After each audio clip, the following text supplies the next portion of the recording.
Where did cookie jars come from? Ah, cookie jars. They hold delicious treats and they come in all shapes and sizes.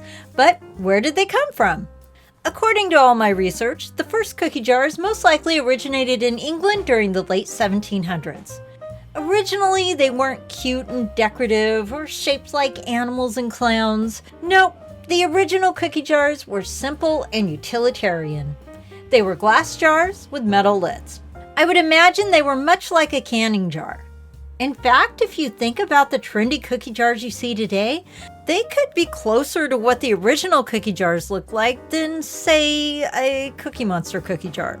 Since they originated in England, they were called biscuit jars or biscuit barrels, which makes me wonder, were barrels also used? I couldn't find any info on that, but I'm still wondering.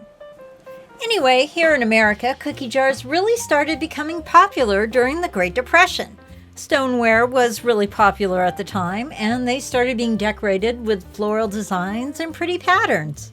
Not only were cookie jars cheap in the 1930s, but they were an inexpensive way to decorate your kitchen. Over time, cookie jars started being made out of ceramic and porcelain and pretty much anything you can think of. They were shaped as funny characters, advertisements, storybook characters, and cultural icons. You know, after doing all this research on cookie jars, this seems to be the commonly agreed on history of these particular baked goods storage containers. But I have to wonder, maybe cookie jars have always been around in some form or another.